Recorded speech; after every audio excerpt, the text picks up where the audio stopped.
Hey everybody, it's Ed Conarchy back with this week's Conarchys Corner. Hope you've enjoyed the previous week's Conarchys Corner. Got a lot of feedback on that one, understanding the risks that your home equity has. If you haven't seen last week's Conarchys Corner, make sure you watch it. This is an eye-opening information about homeowners insurance and the equity in your home. Well, this week I want to cover debt elimination. Driving into work this morning, I'm a serious XM listener. Try to catch CNBC, and my kids love XM Kids on XM Radio.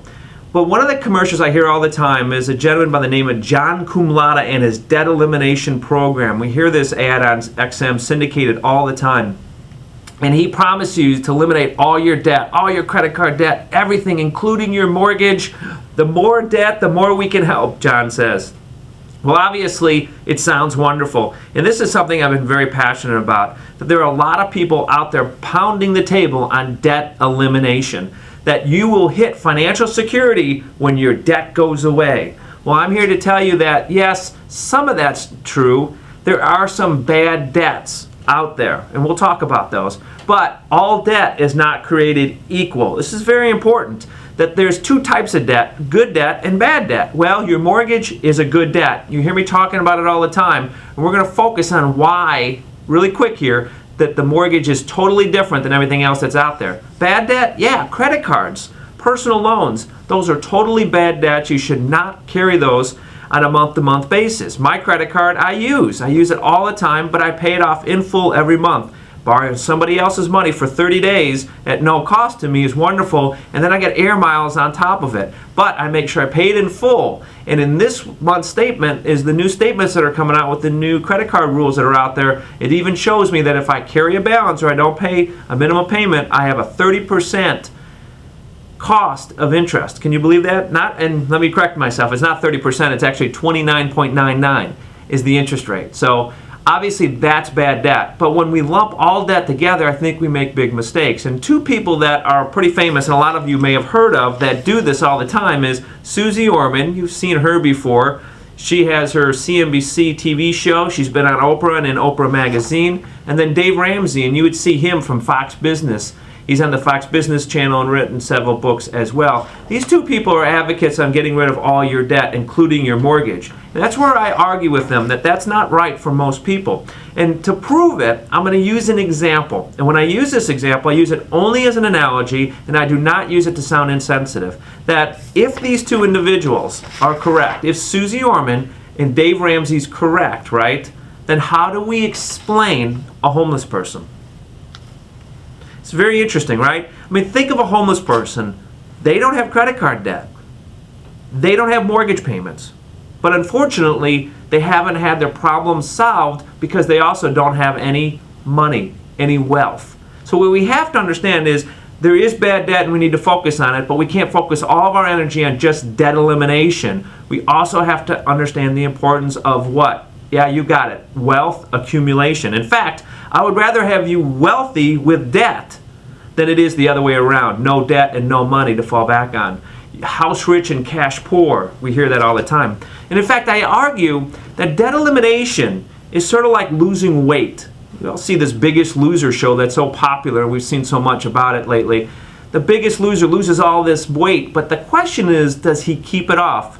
And I've heard that there's a reality show coming out where one of the biggest losers lost all this weight only to gain it back. Debt elimination is sort of the same way. It's not getting rid of your debt, it's keeping it off. And what we have found with most people, it's hard to do. That you may at one day get to reach debt elimination only to find out that life happens and things occur where you need money again. And what do? If you don't have money because you've been focused on debt elimination, you've got to run and borrow it back. That's why we're seeing senior citizens left and right having to do what's called a reverse mortgage. They've worked so hard to pay off their mortgage only to find out that they need money in retirement, being on a fixed income as expenses continue to grow, only to find out they have to go back in and take it out. Now that's a bizarre situation if you think of it. You work your life to pay off your mortgage and become debt-free only to pay expenses and hope you qualify to borrow the money all back again.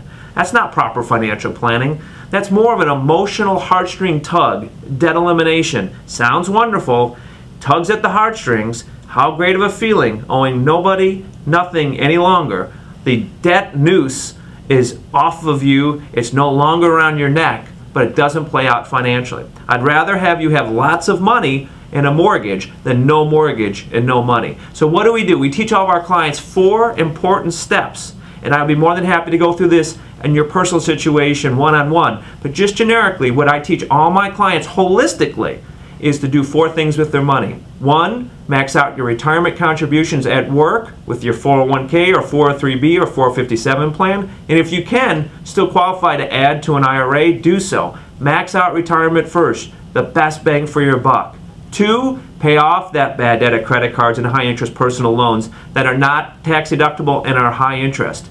3, get a rainy day fund. You need a war chest. You need to weather the storm if something happens. You need 12 months, a full year of fixed expenses. If your fixed expenses on a monthly budget are $3,000, you need $36,000 in a bank account, a checking, savings, or CD. This money will not make anything in today's environment, but you're not looking to make money on it. You're looking to just survive and have cash to weather the storm. If there's a job loss, a disability, if there's a medical crisis, you name it. Your hours have been cut, your salary's been slashed, whatever it is. I've heard it all over the last 2 years. You need to have money to make it through that time. And then finally, number 4, if we look at it, number 4 is then if we accomplish the first 3, what do we start to do if we have extra discretionary money? Do we pay off our mortgage or do we invest it? I say invest it. Invest it into a highly diversified portfolio of stocks and bonds. And the reason I say this is because remember, your mortgage, if it's costing you 5% today, we're in the low 5s is where mortgage rates are at, that it's tax deductible. The analogy I like to use here is you get a coupon back from the IRS. There's a 25 to 35% off coupon because of the tax write-off that you get back on your mortgage payment. So a 5% mortgage is closer to 3.5. Why would you take and eliminate a 3.5% debt when over the last 30 years, statistically speaking, from January 1st of 1979 through January 1st of 2009, a 70-30 stock bond portfolio asset allocation grew at an average rate of 10.6% annually. So let's get you wealthy. Let's get you where your money can be at an immediate understanding with those stocks and bond portfolios that your money can be gotten at any time. If it's sitting in your house, you can't get at it at any time. You have to sell your home or be able to refinance it. The problem with refinancing nowadays, it's very hard to do if you don't have great income or your income is falling or you have bad credit or have had a ding on your credit. You may not be able to even get a mortgage. And then what do you do there? You can't sell your home, you can't get a mortgage, and all that money's trapped in your house. That's where we've seen people spiraling out of control. So don't be house rich, don't be house rich and cash poor. What we want you to do is be house poor and cash rich. And most importantly, remember my favorite saying, 2 of them actually. Having your home fully paid for is little consolation when you lose your job, because you still have to put food on the table, put gas in the car, pay for medical expenses, pay for the maintenance and upkeep of that home, and pay your property taxes and homeowners insurance. And the other one that I really love too is the key to life is not to die with no mortgage. The key is to live your life while you're alive in financial security and comfort. So any questions on any of this, let me know. If you've not seen the DVD where we go through this in depth, the #1 financial advisor in the country, Rick Edelman, has been saying this about mortgages, that it's not a bad debt, but a good one for over 20 years now. If you've not seen this DVD, email me, or better yet, go to our website, bltdvd.com, to request your free copy. Or you can email us. My email is econarchy@ccmclending.com, or phone us with the direct line being 847-970-4239. Also, to do a personal portfolio review of your mortgage and your financial holistic plan and point you in the right direction so you're doing the right things with your money, that you're not focused on one or the other, too much on debt, and getting you focused more on wealth accumulation, let us know. I'll be more than happy to personally review that for you. Again, simply contact us by phone or email or visit my website. The website is www.edconarchy.com. Hope you enjoyed this version of Conarchys Corner. We look forward to coming at you next week. Have a great week.